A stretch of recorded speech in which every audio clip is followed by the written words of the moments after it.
नमस्कार, मैं हूं नीलू। तो ईरान और अमेरिका के बीच कल दूसरे दौर की बातचीत हो रही है, लेकिन उससे पहले दो बैठकें और हुई हैं। और ये दो बैठकें किस तरह से महत्वपूर्ण है इस बातचीत को लेकर, क्योंकि कल की बातचीत में ये तय हो जाएगा कि जो बातचीत अमेरिका और ईरान के बीच में चल रही है, क्या वो आगे बढ़ेगी, किसी समझौते के शक्ल में तब्दील होगी, या फिर यहां से स्थिति और बिगड़ेगी। बातचीत करने के लिए मयंक मेरे साथ जुड़ गए हैं।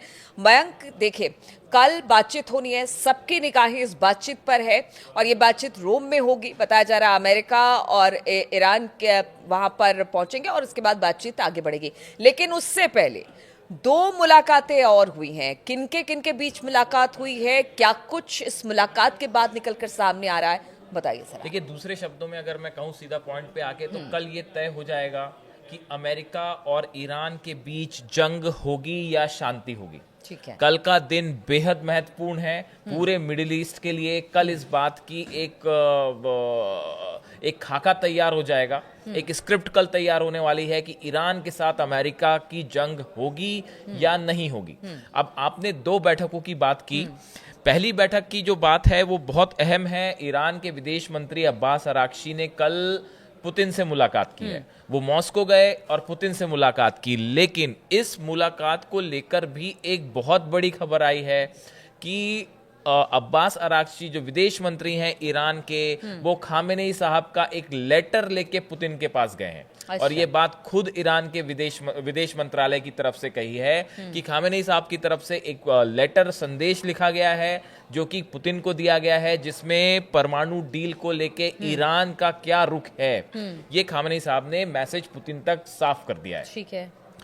अब्बास अराक्ची की जो मुलाकात हुई है मॉस्को में पुतिन से, उसके बाद देखिए उनकी तरफ से दो अहम बयान आए हैं, वो बताना बहुत जरूरी है। पहला बयान उनकी तरफ से आया है न्यूक्लियर डील को लेके और ईरान के परमाणु कार्यक्रम को लेके। उन्होंने कहा है इफ दे कंटिन्यू, ये अमेरिका के लिए कह रहे हैं अब्बास अराक्ची, ईरान की जो विदेश मंत्री कह रहे हैं, अमेरिका के लिए कह रहे हैं if they continue to present conflicting and contradictory positions things will be difficult.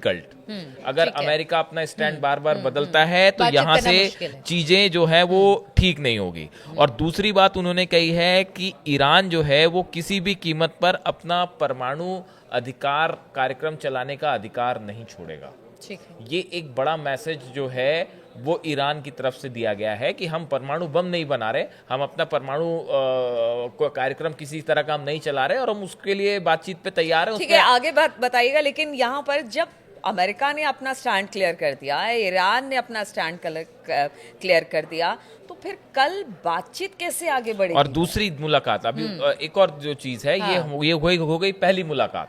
इसमें ये कहा जा रहा है कि कल की बैठक में ईरान का क्या रुख होगा, ये पुतिन और ईरान के बीच इस मुलाकात में तय हो गया है। अच्छा। कि ईरान को कल उस बैठक में क्या करना है, इसमें क्या स्टैंड होगा, क्या शर्तें होंगी, ईरान क्या इस बात के लिए तैयार होगा कि परमाणु कार्यक्रम पर रोक लगे, या जो भी शर्तें हैं, इसको लेके जो खाका तैयार होना है वो पुतिन और ईरान के बीच इस बैठक में तय हो गया। इसके अलावा देखिए, जो दूसरी बैठक का आपने जिक्र किया, एक दूसरी बड़ी अहम बैठक हुई है। सऊदी अरब के जो डिफेंस मिनिस्टर हैं प्रिंस खालिद बिन सलमान, ये ईरान गए हैं और ईरान के बड़े अधिकारियों से इनकी मुलाकात हुई है। और इनकी मुलाकात देखिए IRGC के जो चीफ हैं उनके साथ भी इनकी मुलाकात हुई है, मोहम्मद बाघेरी के साथ, और जो प्रेसिडेंट हैं मोहम्मद पेजिशकियान, इनके साथ भी मुलाकात हुई है। तो सऊदी के डिफेंस मिनिस्टर का बातचीत से ठीक पहले ईरान जाना, यह माना जा रहा है कि अमेरिका का संदेश लेके सऊदी के डिफेंस मिनिस्टर ईरान के पास गए हैं कि इस पूरे मामले में अब अमेरिका क्या चाहता है। पहले भी देखिए एक लेटर भिजवाया गया था ट्रंप की तरफ से खामेनी साहब को, ईरान को, वो भी सऊदी के द्वारा भिजवाया गया था। और अब ये कहा जा रहा है कि ये एक मीटिंग हुई, अहम अधिकारियों के साथ मीटिंग हुई, जिसमें अमेरिका इस पूरी परमाणु डील को लेकर क्या सोचता है, क्या शर्तें हैं, इसके बारे में विस्तार से चर्चा हुई है। तो आप एक तरफ देखिए कि ईरान के साथ पुतिन खड़े हैं और सऊदी अरब जो है वो अमेरिका का संदेश लेके ईरान गया है। हालांकि देखिए यहाँ पे भी जो है एक बार फिर हम कह रहे हैं कि ईरान ने और खामेनी ने जो है बहुत अच्छी विदेश नीति का यहाँ पे भी उदाहरण पेश किया उन्होंने। देखिए इस मीटिंग के बाद जो बताया जा रहा है कि खामेनी साहब की तरफ से जो बयान आया है, उन्होंने कहा है कि our believe is that the relationship between the Islamic Republic of Iran and Saudi Arabia is beneficial for both countries. Khamenei की तरफ से कहा गया कि सऊदी अरब से भी अच्छे रिलेशन होना हम सबके फायदे के लिए है, मिडिल ईस्ट के फायदे के लिए है। तो आप देखिए ईरान जो है वो कितने सधे शब्दों में हर कदम, कितने नपे तुले शब्दों में बयान दे रहा है, कितने सोच समझकर इंटरनेशनल लेवल पे हर कदम उठाए जा रहे हैं। बायलैटरल टॉक्स को लेके कितना आगे बढ़ना है, परमाणु समझौते को लेकर कितना आगे बढ़ना है, कहाँ एक रेड लाइन खींच देनी है, कहाँ पे जो है वो अपनी शक्ति का प्रदर्शन करना है। अगर आप पिछले 6 महीने में देखें तो ईरान ने बेहतरीन विदेश नीति का परिचय दिया है, बेहतरीन अपनी स्ट्रैटेजिक फोर्सेस का वो दिया है। और अब देखिए सऊदी के साथ तो सऊदी ये बात पता है सबको कि अमेरिका का संदेश लेके आया है, लेकिन बड़ा वार्म वेलकम हुआ है, वार्म वेलकम हुआ और ईरान ने जो है बकायदा उनकी पूरी बात सुनी और अपने तरफ से भी संदेश साफ कर दिया कि, और वो भी बिल्कुल पोलाइटली। इसे ही कहते हैं कि डिप्लोमेसी सिर्फ डिप्लोमेसी मतलब इंटरनेशनल रिलेशन हमेशा जंग करने से नहीं होती, आपको साम दाम दंड भेद सब करना पड़ेगा। और यहाँ पे जो है इसीलिए कुछ एक्सपर्ट्स मानते हैं कि ईरान ने अपना बहुत ही अच्छा जो है विदेश नीति का परिचय दिया।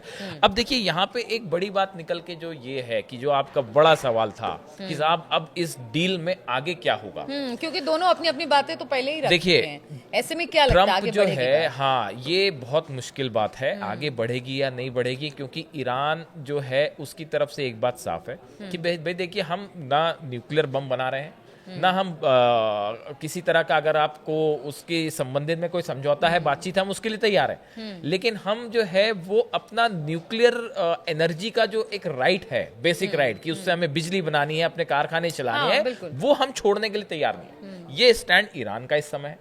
ट्रम्प की तरफ से कह दिया है कि आपको अपने पूरे परमाणु कार्यक्रम पर रोक लगानी चाहिए। तो यहाँ पे एक डेडलॉक है बड़ा, इसमें कोई दो मत नहीं है कि अब ये बात आगे कैसे बढ़ेगी, ये बड़ी समस्या है। और इसीलिए ट्रम्प की तरफ से पुतिन को कहा गया है समझौता करवाइए, या सऊदी अरब की तरफ से मैसेज आ रहा है कि किसी भी तरह से जो है ये युद्ध ना हो, क्योंकि अगर युद्ध की स्थिति बन जाती है, पहली बात तो मतलब मैं व्यक्तिगत तौर पे अगर आप पूछे तो मुझे नहीं लगता कि यहाँ पे युद्ध होने वाला है, क्योंकि ये बड़ा अमेरिका के लिए खुद के लिए ही बड़ा ये कदम सही नहीं होगा। किसी समस्या का हल भी नहीं है, बिल्कुल हल नहीं है। और देखिए अभी इंटरनेशनल हम बार बार कह रहे हैं इकोनॉमी इस पोजीशन में है ही नहीं, टैरिफ वॉर इतना जबरदस्त छिड़ा हुआ है, इंटरनेशनल इकोनॉमी की हालत बहुत खराब है। ऐसी स्थिति में कुल मिला के ईरान ने जो स्टैंड ले रखा है इस परमाणु टॉक के ठीक पहले, और ये जो 2 मुलाकात हुई है, इससे ये तय हो जाएगा। तो फिर से कह रहे हैं कल इस बात की आधारशिला रख दी जाएगी कि आगे बात अब कुछ बढ़ पा रही है या युद्ध वाली स्थिति बन रही है। और ट्रंप का एक और बयान आ गया, उन्होंने ये कह दिया है कि हमने नेतन्याहू को, इजराइल को फिलहाल हमला करने से कुछ समय के लिए रोक दिया है। मतलब ट्रंप की जो है वो धमकी भी साथ ही साथ समय समय पर वो ये बताते रहते कि हमने रोका, हमने बोला अब कर दो, मतलब तो ये भी चल रही है साथ ही साथ। एक तरफ शांति की भी बात हो रही है, दूसरी तरफ धमकी भी चल रही है। तो अमेरिका की तरफ से ये भी कहा गया कि हमने अभी फिलहाल जो है वो रोक लगा दी है, इजराइल को मना किया है हमला करने से जब तक ये परमाणु टॉक्स नहीं हो रही। तो देखिए कुल मिला के बात ये है कि कल अगर किसी तरह से कोई समझौते की दिशा में बात आगे बढ़ती है तो ठीक है, वरना फोर्सेस दोनों की तैयार है और जंग या शांति कल एक सवाल और जवाब बस खत्म करने का वक्त आ गया है। क्या अगर किसी तरह से बातचीत आगे बढ़ती है तो क्या कोई बीच का रास्ता निकलेगा कहीं? बिल्कुल, कुछ लगता है कि किसी एक मसौदे पर कुछ समझौता हो जाए? आपने बड़ी बात बोली। असल में कम से कम 5 से 7 देश इस कोशिश में लगे हुए हैं कि किसी तरह से बीच में कोई जो है एक पॉइंट पे आके दोनों को राजी करवा दिया जाए। सऊदी अरब लगा हुआ है, जॉर्डन लगा हुआ है, कतर लगा हुआ है, रूस अपनी तरफ से बीच में जो है वो मध्यस्थता करके ऐसा लग रहा है कि कोई समझौते की स्थिति बन जाए, किसी भी तरह से हमले वाली स्थिति ना आए। तो देखिए कुल मिला के मामला ये है कि कोई नहीं चाहता कि युद्ध हो, कोई इस्लामिक कंट्री नहीं चाहती कि ईरान और अमेरिका का युद्ध हो, बल्कि पूरी दुनिया नहीं चाहेगी कि युद्ध हो।